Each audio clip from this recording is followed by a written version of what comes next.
You know what I really need? I need like a like. Why did I? Good morning, okay. Good morning, guys. How you doing? But you know what I really need? I need like a producer, right? Like somebody who knows content, like somebody who like knows how to make like content. Okay. We need to talk, okay? Whoever knows how to do that, please reach out to me. Please comment below. I read every single comment, okay? And I need some like content advice and stuff. But yeah, if you're that person, make sure to comment down below. I look scary. Wait. Can I do like a horror movie thing? Woo! Thank you guys for giving me the opportunity to make this video. So it looks like Discord has checkpoints now. Basically, it's kind of like your wrap up of like everything you've been doing this year. I don't know if this song is copyrighted, but just in case, I would like lower down the volume slightly. But yeah, so let's go ahead and see what I've been doing on Discord in 2025. In 2025, I sent 32,396 messages. I was in the top 1.56% of messages sent on Discord, okay? And I sent 1,343 emojis, okay? My most sent emojis was the check mark. If you are on the Discord, you know why I send the check marks. Okay, and I spent 1,198 hours in voice. Bro, I've been on voice calls a lot this year, huh? Yeah, I was on voice calls a lot this year. But yes, guys, go ahead and join the Discord. Okay, and these were my most talked in Discord. Okay, that's nice. And there we go right here, the second. Okay, so these are the people I talked to the most. And who was the one I talked to okay, there we go. My brother, that's my older brother. I talked to him the most on Discord, it looks like. We spent 202 hours on voice chat together and 22 messages sent. Excuse me. And the most played game was Marvel Rivals. Okay, Marvel Rivals was my most played game. Yeah, okay, all right. What is this? I did 24 quests. I don't really care about a quest. And this is a cassette. I don't even know what a cassette means, but okay, all right, there you go, guys. So make sure to join the Discord. The link is down in the description below if you'd like to be a part of the community. Shouts out to all the Syndicate Pirates. Okay, so we're gonna go ahead and start off with Sarah. Let's go ahead and see what Sarah's been up to on her One Piece journey.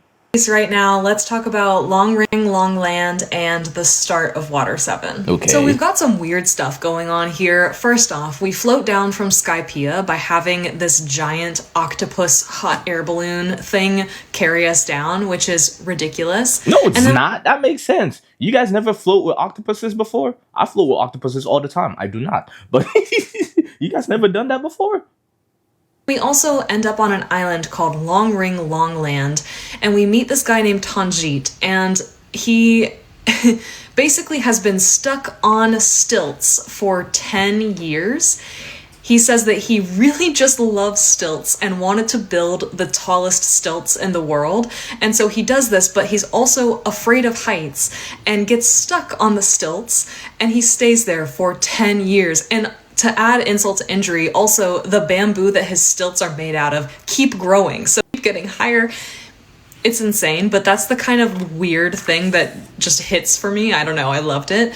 But on top of that, I'm also crying because his village is nomadic and they move around on this island every few years. So his village has all like picked up and left, but he has a horse and his horse stayed there and waited for him for 10 years. Oda just knows how to use animals to make me cry. Meanwhile, we get trapped on this island by some pirates called the Foxy Pirates, and they kind of con us into agreeing to a Davy back fight, which is like a series of 3 challenges where whichever pirate crew wins the challenge gets to steal a crew member from the other ship. The Foxy Pirates make it their whole thing to kind of trap other crews into agreeing to this, and then they cheat at all of the battles and amass like a bunch of powerful crew members, basically. And this is really interesting because I feel like this might be a hot take, please don't get mad at me, but okay. I never am as interested in like a competition arc or an exam arc that's typical in shonen anime. Why? And I think that's probably one of the best things in anime. In stories in general. Tournament arc, competition. What? Oh my gosh. Not even just anime has it. Most genres have it. Most genres that involve some kind of power system have it. Hunger Games has it. Harry Potter has it. What? Why? It's fun to be able to explore the actual physics of the world. Sarah doesn't know ball knowledge, bro. Part of the reason for that is because sometimes the stakes don't feel as high as I would like them to, and this arc Okay, well, that's One Piece understandable. That's understandable. I should have let you finish your point. That's completely understandable. addresses that perfectly because our literal crew members are at risk of being taken from us. And what's the one thing I love about One Piece more than anything else? It's our crew, our characters. So yeah, don't take them from me. Hello. On top of that, these people are shady. They've literally trapped us into this battle, so it's not like we really wanted to do it in the first place, so that sucks. And Foxy himself, to me, seemed kind of weak at first, so I was like, okay, whatever, we just need Luffy to go in there and beat him up and so we can get out of here. But then he has like one of the most annoying powers I've seen so far, which is the slow fruit. And he can basically slow anyone down for a certain amount of time, so it makes it really hard for Luffy to even land punches on him. And then in their battle, he's just like running around and hiding and putting on disguises, so he sucks. I hate him. I love Afro Luffy. Seeing Usopp hype up Luffy for the combat trial was so good. Like, make Usopp the hype man for this crew, please. And like, he puts him in an afro and boxing gloves, and seeing little skinny Luffy standing there like in his gloves, I loved it. Zoro did get on my bad side here for a second, and I got over it, but Chopper gets stolen by the Foxy Pirates after one of these challenges, and he's very emotional. He's crying. We know how much these friends mean to him, and he's like, I became a pirate to be with you guys. Please don't let them take me. And he's emotional. And Zoro is very hard on him, tells him to stop crying. If you're going to be a pirate, you have to keep it together. You can't have this display of emotions or whatever. I agree with Zoro. I was very mad at Zoro for that. Why would you be mad at Zoro? He's teaching the little kid how to be a man. Bro, you're in a world where pirates murder each other, where they attack each other, okay? I'm sorry, this little cute reindeer ain't gonna cut it, okay? You gotta man up. That's the whole reason why Usopp realized he had to be a brave warrior of the sea. You have to man up, man. You gotta get up. You gotta get your shit together. You gotta lock in, okay? This is not a kumbaya adventure. Your captain is trying to be king of the pirates. Somebody died getting that title. They died, okay? Thousands of people are trying to do the same thing, and they get killed every day. It's not an easy title to get. It's the greatest title ever. And you're telling me you're just gonna cry simply because bro, if you don't lock it in, what? Zoro is the only person taking this seriously. You gotta lock it in. You can cry later. Right now, you gotta lock it in. You're representing the king of the pirates. You can cry later. Damn. Was being too harsh. But then I thought about it and I'm like, okay, that's very in line with Zoro's character, so it makes sense. I think it's just in line with being a pirate in general. If it was anyone other than Chopper crying like that, I wouldn't be as mad at Zoro for saying those things. So I'm like, okay, Zoro is just treating Chopper like he would any other crew member, and you know, Chopper cares a lot about being a real pirate, and Zoro, in some sense, is honoring that by holding him to the same standards that he would hold everyone else to. So I forgive him. Obviously, Luffy ends up winning the combat, and we get all our crew members back, and as punishment, Luffy redraws the Foxy Pirates Jolly Roger, and a recurring bit here that I love is that Luffy is really bad at drawing. Like, we have Laboon sitting somewhere with a really poorly drawn Straw Hat logo on his forehead. And now we have Luffy drew the Foxy Pirates Jolly Roger really poorly, and now they just have to sail around with that. So we love it. After all is said and done, a Marine Admiral shows up, and he's, I guess, trying to see what we've been up to after Alabasta, and his name is Aokiji, and actually upon seeing him, Robin recognizes him and falls to the ground in fear, so it's like, bad guy?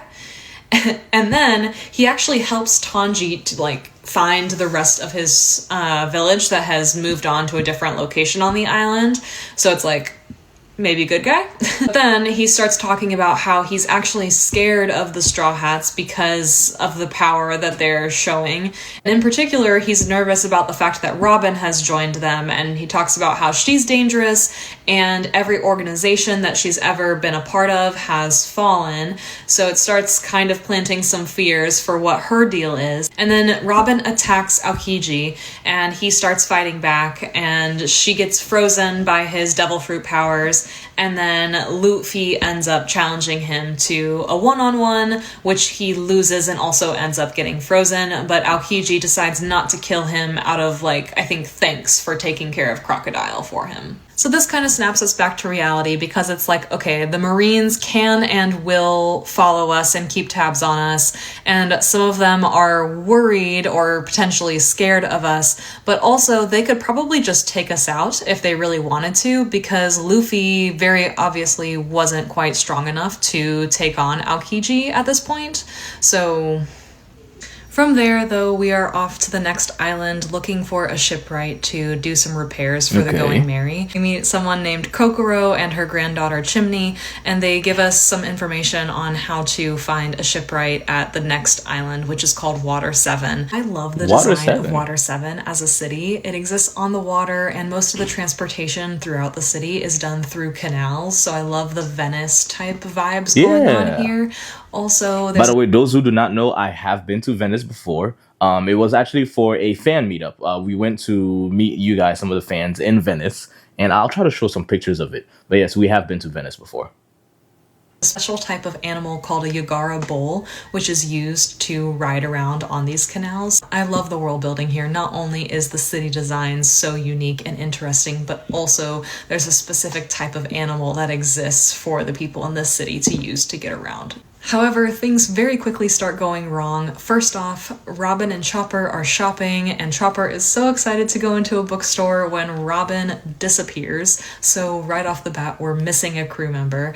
And also, Luffy and some others go to find out more information about getting repairs to the Going Merry. They meet up with the Galley Law Company, who is an organization of shipwrights that's actually headed by the mayor of the town, who is Mr. Iceberg. When we learn that the 300 million berries that we had to pay for our repairs has been stolen by someone with the Frankie family, who is another organization on the island of bounty hunters that are headed by a guy named Frankie. I love the introduction to the Galley Law Company. I think their character designs are so cool. They're sort of pitched as these guys that they're not pirates, but they're still people that will keep you in line. It's like you can't mess with them. That's and true. They're very well respected in the city, and their design, like again, the character designs are just so sick.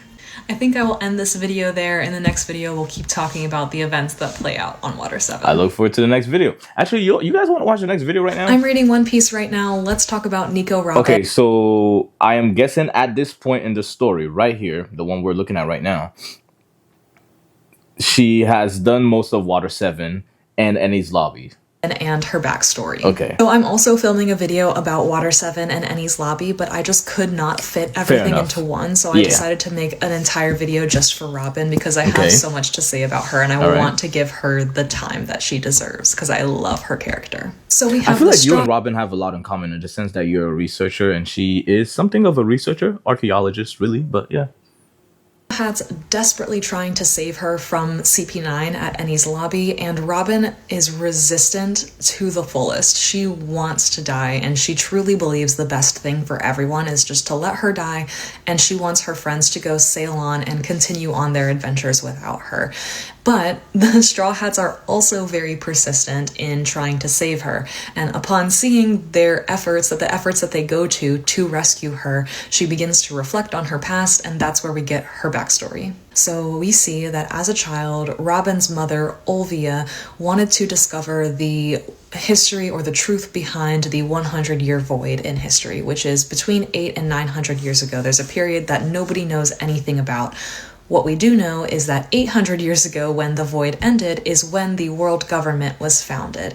And we also learn through this arc that the world government is willing to go to great lengths, destroying an entire island, to hide any information regarding that 100-year gap. So the void exists because the government has willed it to be so. So it's just corruption and propaganda to the max. And as a child, Robin is left alone while her mom goes off in search of this knowledge, and she's also an outcast because everyone is afraid of her devil fruit powers, and so none of the kids want to play with her, but she does find one community, and that is with the archaeologists. However, this community is ripped from her because eventually the Marines find out that there is a poneglyph on O'Hara, and so they decide to implement a buster call to kill all of the archaeologists and everyone else that lives on this island.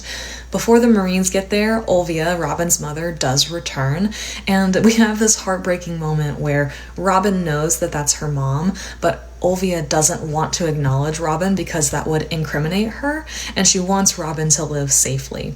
However, things go very poorly because in the meantime, Robin also sees the head of the archaeologist be shot in cold blood by one of the world leaders because he was about to share some knowledge about the history void, and the leader is like, not happening, and just kills him. And so that's very corrupt, but also a lot of trauma for Robin. And so seeing how things are playing out, Olvia sort of accepts that she's probably going to die here and gives Robin a hug and acknowledges her. So just like, I can't. Robin also makes friends with a giant who washes up on the shores of O'Hara, which we end up learning his name is Saul, and he was with the military, so he was part of the group that actually fought against Olvia and was persecuting the archaeologists. But once he learned the truth about what the military was trying to do and that they were willing to destroy an entire island to this end, he decided that they were wrong and he leaves the military. Saul ends up on O'Hara by accident and becomes friends with Robin by accident and views it as this like twist of fate to make him sort of pay for the persecuting he did in the past. And upon building a friendship with Robin and seeing how intelligent and sweet she is, and also how she's sort of an outcast, he decides to fight and risk his life for her when the military comes to destroy the island. Specifically, he ends up in a battle with Aokiji or Kuzan, now we understand how Robin and Kuzan were connected, and eventually Kuzan does kill Saul, but before he dies, he tells Robin to escape and that the ocean is vast and she is sure to find friends out there somewhere. She just needs to go and find them. So although Aokiji kills Saul, he sees the lengths that Saul was willing to go to for Robin, and this intrigues him, and he decides to let Robin escape. So Aokiji is so interesting to me, and I really just want to see more of what happens with him in the story, because it's like, to me, it's very clear that he is with the government. Like, I don't think he's wavering in his alignment, but then he still is willing to let Robin escape, even though that could potentially cause trouble down the line. And he does say that if she tries anything, he will hunt her down and kill her, and he's very powerful, so maybe he just thinks he can afford to sort of let things play out a little bit more. Regardless, I'm curious about him. So not only is Robin an outcast, much like all of the other Straw Hats, but also every community that she's ever found has been taken from her. Everything she's ever loved has been taken from her. And upon leaving and escaping from O'Hara, her struggles continue because she's wanted by the government, so she's able to like find community for short periods of time or find refuge with families, but then eventually when they discover who she is, they turn on her. So every experience she has in life has reinforced this idea that she is alone and literally cannot rely on anyone. And I've mentioned before how Oda writes women that feel like they have to bear their burdens on their own, but this is sort of like a different take on that, because Robin has recognized that she needs to lean on people, and she has tried over and over again to lean on people, but every time she's tried, it hasn't worked out. Naturally, she's ended up in this place where she literally just thinks the best thing for everyone is for her to die. And with meeting the Straw Hats, she has found friends that she genuinely loves, but in her mind, she knows that they will eventually turn on her, and she can't bear the pain of that happening, so she just wants to die before she can get to that point. But that is not Luffy. He is there to rescue her. Robin is his friend and he's loyal to her. And again, upon seeing the efforts that the Straw Hat crew goes to rescue her, she remembers the words that Saul told her right before he died, that she will find friends that she can count on. And so she finally sort of accepts that she can live, and she tells Luffy she wants, I can't do it. It's so good. And Luffy, without knowing any of the details of the backstory, just... Bro, shouts out to Soga King, for real, honestly. Like, we haven't seen him since then. Soga King really came out of nowhere and helped save Robin and said, that's it, I don't need any credit. Like, Soga King is what's up, man. I need to find, where is Soga King, bro? We gotta talk to Soga King again, bro. We gotta, like, get more... Damn, man, where is Soga King? He's from a sniper island far, far away. I don't know, man. I hope to see Soga King again, bro. Knowing that Robin is his true friend, says, tell me you want to live, tell me you want me to rescue you. And finally she breaks down and says, I want to live, take me to sea with you.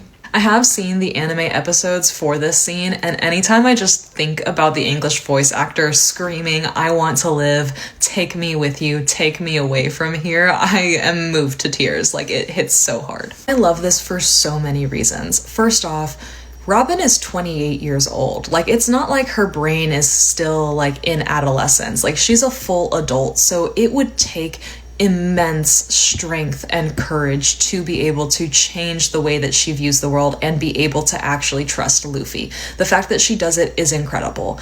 And also on top of that, it's the story of someone who literally lost her will to live, finding it again. And that just goes to show like how much this adventure means to her. Also, her intentions are so pure. Like, I literally cannot think of a more worthy cause, just to discover a missing piece of history. I just love it.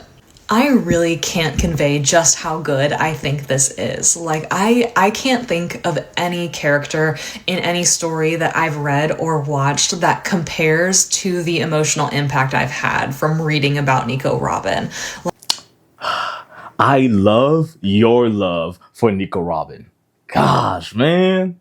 You're so lucky. Like, it's just a masterpiece. And I wish I could describe it more eloquently, like why I love it so much, but it's just so good. It is. And also on top of that, I didn't expect to have such an intense experience from One Piece. Like, I just didn't see this coming at all. And initially I got hooked because of the characters, and we have intense backstories from the get-go, like Luffy and Shanks and Sanji and Chef Zeph and Zoro's backstory. Like, they're all really heavy. And then we take another step up when we get to Nami's backstory, and now we've taken like another step up sort of in intensity and quality. Like, it's just so good. And I have more thoughts on how all of this fits into the rest of things in Water 7, but I'll save that for my other video. Okay. I think that's all I have to say for now. Okay. So in the next one, we'll talk about the rest of... I love this. This is beautiful. Your anxiety can't be... Okay, here is red-haired Mori.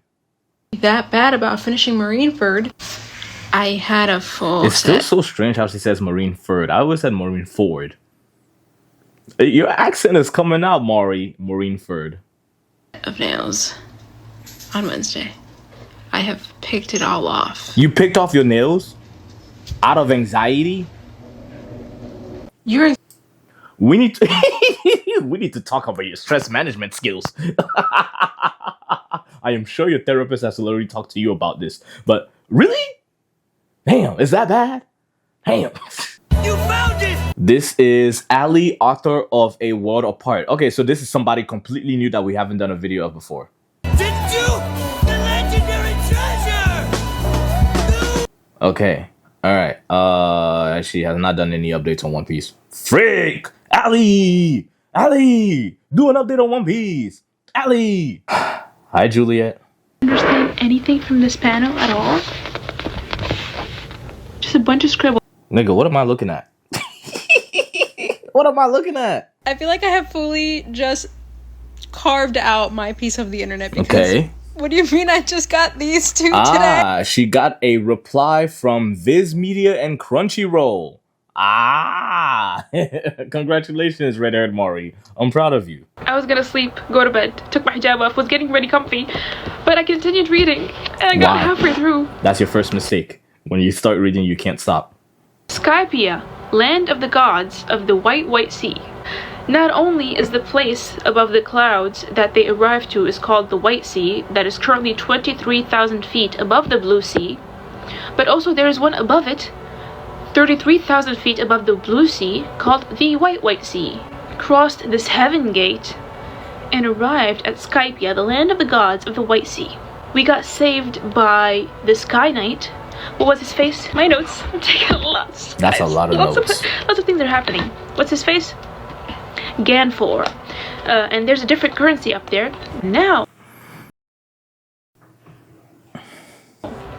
previously, descendant of Noland, while he was explaining the story to them, was he telling the truth? He said that he claimed or theorized that the Gold City disappeared because it must have sank into the water because of the shifting of the Earth's crust. But our crew just got blasted into the sky by a water current because we just found a whole new civilization. I am breathless. Also, something interesting to note, because of the high altitude, the Blue Sea people are not used to that kind of air, and so everybody was feeling a little sick, a little tired, a little exhausted. Immediately, Zoro and Luffy are the first ones to recover, and that even shocks the Sky Knight. He's like, that's impossible. Again, does it have anything to do with training? I don't think so. Let's open a new page. Luffy is having a grand time right now. That gallon that fell from the sky in the beginning of this saga was in this island 200 years ago. The Navy will never find us here. We can really relax at last. Chairs made of clouds. They're actually in heaven. This is so nice. Luffy immediately looking for food, munching on anything that he can find. This Waypal is eating a town, brother. He's eating a town. I should write his name double the time. Even the Cloud Sea is against the Devil Fruit users. Even in the clouds they cannot swim. Aww. Genuinely, I've read a lot of books and lots of novels. Yeah. And even like watched a lot of movies. Yeah. I don't think I've ever felt such genuine affection for a character the way that I feel for Luffy. He's so likable and so easy to love. I love seeing Luffy fans, man. I love a Luffy girl, man. Oh my gosh, Juliette, I'm so proud of you. It's like everything he does is funny. It's like my own child. I'm rooting for him all the time. I gotta make it weird. These were the giants that I saw in the beginning with the angel wings? The silhouettes that we saw? I was gonna sleep. I'm glad you put that together. Emotional whiplash that I've gone through reading One Piece needs to be fucking studied. Because what the fuck is happening? Language, damn! You mean I'm now rooting for Mr. 2? What do you mean I'm rooting for Crocodile? What the fuck do you mean Crocodile, that I just cried over Mr. 2? And what the fuck do you mean that he's gone? I'm not ready to watch this in the anime. I'm really not. And I don't even know when I'm going to finish. Do you work out? You look like you work out. Marineford, because I don't know if I'm ready. I'm still hearing it, Marineford. Oh my gosh, what did I do? Oh my gosh, TikTok, stop. Emotional destruction that I'm about to experience. Like, this is the first time that I've been like, I need to savor this. And I need to read this slowly. Because I don't know if I can handle doing this fast. Yeah. Fuck. Emotional whiplash. Why? Come on. I was at a complete loss for words reading Amazon Lily. Okay, so this is us going a little bit behind to that because we never really got her review of Amazon Lily, right? So this is us getting it. Because what do you mean that we just have these women giving Luffy a bath and like manhandling him? That is a 17-year-old child. I'm not seeing the problem here. It's an island of all women. You think they have the same laws we do in the United States? You think they see men or anybody of the other gender the same way we see anybody in the United States? It's an island of women. I don't think they care. I don't see the problem here. Like, okay. I'm all for don't do anything to minors. Leave children alone. I'm all for that, right? I'm all for that. There's no buts, no ifs, no nothing. I'm all for that 100%. What I'm not for is us expecting other civilization and other people to act the way we act. Why? They didn't have the same history we did. They don't have the same laws we have. So why should we expect them to do what we do? Hello? Now, I know. They've never seen a man. They thought he was a woman. But still. Still what? I was at a complete... Reduce your expectations to 0. All right? So for those of you who don't know, I am a huge Kaido stan.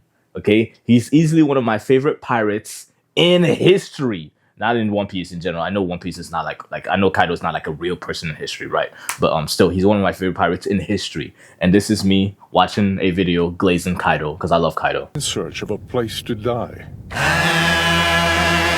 Yeah, I should have thought about this. I'm gonna get copyrighted so bad. But you know what? That's fine. That's fine. This was a man who was desperately in search of a place to die. Shoot the lights out. I rose to be an emperor of the sea. Until it's bright out. Get these chains off me! I didn't do a damn thing wrong! What the hell do you want from me? Oh, just another lonely night. Let me go, you bastard! If you don't, I'll rip you to shreds! Are you willing? I mean, like this is not as good of an edit. Like, I really thought it would be better than this. Nah, the edit is decent. It's decent. I feel like we could get... Okay, guys, tell me if you guys see a better Kaido edit. I want to see a good Kaido edit. This is decent. This is not all that. It's decent. If you skipped Skypiea, you better go Hey, how you doing, Cheddar? back and read it right this second. Okay. Because this arc was peak. It was so good. Not only was this comedy gold, there were so many absolutely hilarious moments in this arc, but there were just so many hype moments, intensely emotional moments. There was lore, there was world building. I cannot believe that there are people who don't like it, which, you know, to each his own, that's fine. But I'm just really, really surprised because it was just so good. I think genuinely this arc tops Alabasta for me. And I wasn't expecting that because I loved Alabasta, but something about this arc just really, I definitely would put it over Alabasta for me too. I would, yeah. really hit me. Alabasta had Ace. Never mind. Ace might be the winning factor for me. Alabasta had Ace. So I'm sorry, I can't. Even more so than Alabasta, and it resonated with me so intensely. So let's go over some of the great comedy moments, sweet moments, highlights, some theories that I have. I did record my reaction for the last 5 to 7 chapters. I will probably put out a longer reaction video. Okay. Lucy is genuine. I promise I'm not faking. I don't think I could fake if I wanted to. Do people tell you you're faking it, Cheddar? Whoever those people are, I will. Because that's just weird. Thank you for wanting to see my reactions and being so sweet on the last couple. But yes, so let's get into it. Comedy moments. Oda has my sense of humor. Please mention the Tarzan scream. Please mention the Tarzan scream. Here, especially with the crazy facial expressions. So obviously, the highlight of this entire arc, comedy-wise, was Enel's face. Just complete, what the heck? This random dude is immune to my invincible lightning powers. It was so funny, and I wasn't expecting such a response from Enel. I mean, first of all, let's talk about Enel for a minute. I loved Enel. I actually liked him more as an antagonist compared to Crocodile, not because he was any less diabolical. Okay. Crocodile just made me mad. I agree. He was a great antagonist and I appreciate him. Something about Enel is just likable. His laugh was so goofy, but he is crazy strong, and reviving himself with lightning, he's got style. I had to give him credit where credit is for due. Coolness, because that was insane. I could not believe that he revived himself with lightning. It was just so cool. It totally makes sense, but it's not something that I would have thought of. Going back to our comedy moments, the bonfire that they all had when they reunited was so hysterical and funny. And like Zoro's Tarzan yell, which I want to listen. Yes! Yes! I'm glad. I'm glad. Oh my gosh. Thank you so much, Sherry Cheddar. In the anime and hear how it sounds, because it was so funny. Even in the manga, Zoro had a lot of comedy moments in here, like when Usopp was teasing him at the end with the tone dial, and him with the whole thing with him and the South Bird, and the South Bird wanted his food. That was hysterical. I loved those moments. And when he got mad, he was all concerned about Nami. And then when she's like, oh, Luffy's in the snake. And he's like, what? Why is he in the snake? Why is he like this? There were just so many great moments from Zoro in here with comedy. I was laughing so much throughout this arc. There were some really sweet moments in here, with like Zoro's concern for Chopper and Nami. Again, he's very, very serious and kind of unemotional. So to just see him that worried and concerned over his crewmates, it was a really, really sweet side of him to see, and see the concern. Naturally, the concern was not there for Luffy, but just for the, he knows that those are the more vulnerable members of the crew and he wants to protect them. And I just really, really loved seeing that side of him. If we go to some highlights here, we've got Chopper's fight. I loved Chopper's fight. I loved his whole thing. I hate that he got so roughed up because he's just a little baby, and he did so good. Stop. He's not a little baby. He's one of the crew members of the King of the Pirates. He is the head doctor of the King of the Pirates. Okay? Okay? We're gonna need to start treating Chopper like a man, alright? He's not a baby, he's a man. Oh my gosh, what did I do? Damn it. Being brave, and he wanted to not be a burden to his team. It was such a good moment for him. And Luffy, I loved when he saw Nami, and Nami was being all scared, and he's like, you're a crew member of the future King of Pirates. Yeah. Stop looking so pathetic. I'm telling you, let me tell you something. Bro. Me and Luffy are on like the same wavelength, okay? Except his dumb moments. I'm smart. I'm big smarticles, okay? Alright? But yes, this is a future King of the Pirates. Lock it in. Damn. It's like, oh damn, like Luffy's not joking around. He had the serious face, and he totally believes it. He's like, no, like you're with me. You don't need to be scared and pathetic with me, because I'm roughing this dude up. And he does. He does it every time. The flashback. Let's talk about the flashback. Okay. I was like, I was not expecting Noland and Kalgara's whole flashback and relationship and dynamic to just nail me in the feels in the way that it did. I was speechless. Like, I finished it and I'm like, wow, okay, this was a beautiful and tragic story. And then, oh my gosh, you guys, when Luffy rang the bell. Oh. I was a mess. I was a mess when he rang the bell. It was just such a beautifully done story. It was so well done to just feel the relief and the palpable relief, and just like the burden had been lifted after 400 years of fighting and anguish and emotional turmoil, physical turmoil. You could see why Kalgara and Noland bonded, because there was such a sense of mutual respect and wanting to do things out of the love for their people, and to just, again, and then having with Wiper and understanding the deep rooted emotional connection to his ancestors and his people. And not only do they have to protect this bell and the city, which is now lost, but on top of it, trying to connect and fulfill his greatest ancestor's wish that the bell would ring again.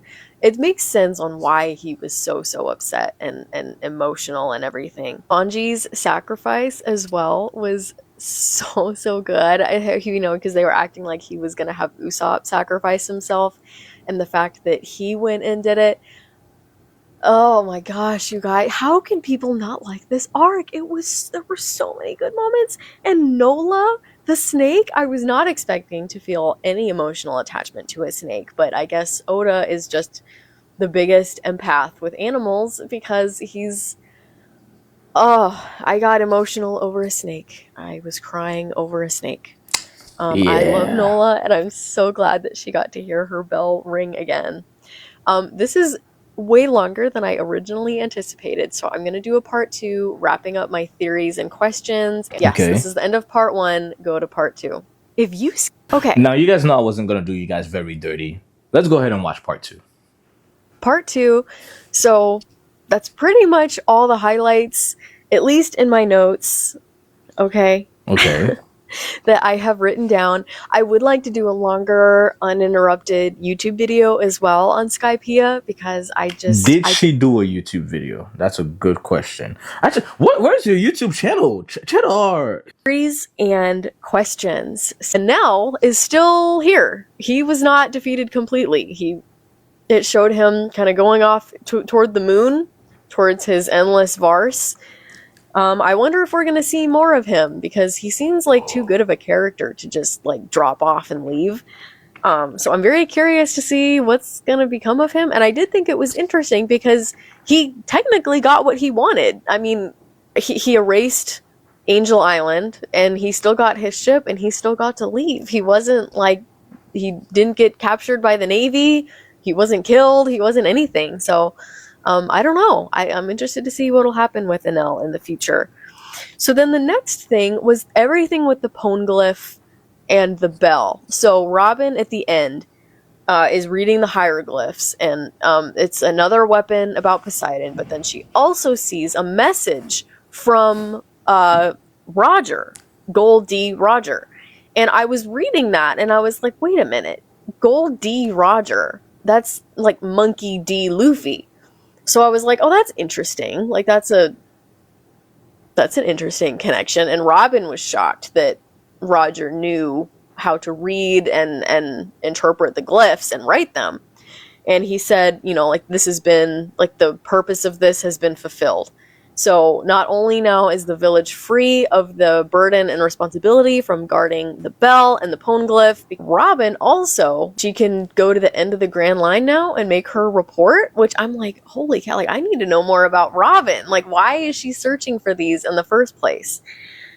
So very, very interesting. So I'm curious about Roger and Luffy, and then I get to the end, or I keep reading, and then literally they make the connection. Either it was like the Elder or Ganfor, I think it was the Elder, and they were talking, and he's like, oh, Monkey D. Luffy, I don't think that's a coincidence, do you? And he was like, and Roger was here about 20 years ago, and that young captain reminds me a lot of him. So I was like, okay, so clearly there's some sort of connection here. So I'm like, is Roger Luffy's dad? Is he a descendant of him? I'm very, very curious to see what becomes of it. I've also really loved the new cover stories following Ace. I just love Ace. I want to see more of him. So it's been funny to see his little cover stories searching for Blackbeard. But I will put in some of the highlights of my reactions from the last few chapters. I'm curious to know what your theories are. Unless that was your theory that you just said. I can't believe I'm on Water 7 Saga now. I'm so excited. I love this story so much. And I wanted to say I recently hit 20K, which is insane. It sounds foreign even coming out of my mouth. Like it shouldn't be a thing. 20K followers. So for my book people that have stuck around for this, thank you. For all you new One Piece people, thank you.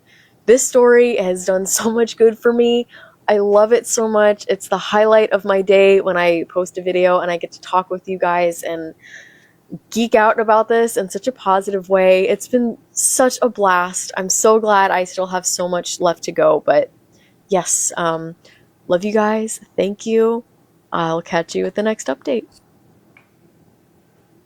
Oh, this is a reaction. Is it chills? They just rang the bell. You can't even see. I literally have chills all over. Oh my goodness. I love this story, you guys. I love this story so much.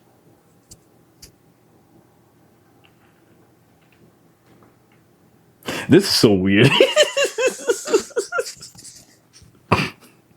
I'm watching a stranger from across the interwebs reading. The internet is such a strange thing, but I'm very grateful for it. No, don't cry. No, no. Oh, I don't want to see her cry. You guys, I can't keep doing this.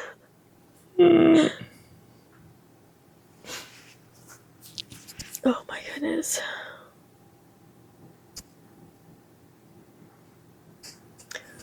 Noland and the true story of Noland was just so beautiful. I loved that flashback so much. And just after 400 years of just pain and anguish, it's just to hear the bell, and it's such a beautiful thing. It's the same feeling as Alabasta when the rain started to fall. I don't know.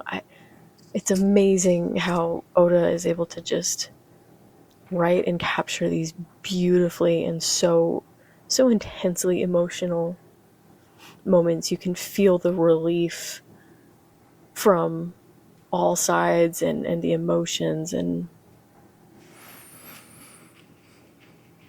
it's just so beautiful. Yeah. I love this story so much. Aww. Okay. Cherry Cheddar, you're amazing. Okay. All right, ladies and gentlemen, and that is where we're going to end this video. That's a lot. That's a lot. This video should be like about 40 or so minutes long. And yeah, probably around like 30-something minutes long. But yes, I hope you guys enjoyed this video. Make sure to leave a like, comment, subscribe, share this video with your family and friends. And I'll see you guys later, alright? Peace out, stay classy. And thank you, God, for giving me the opportunity to make this video.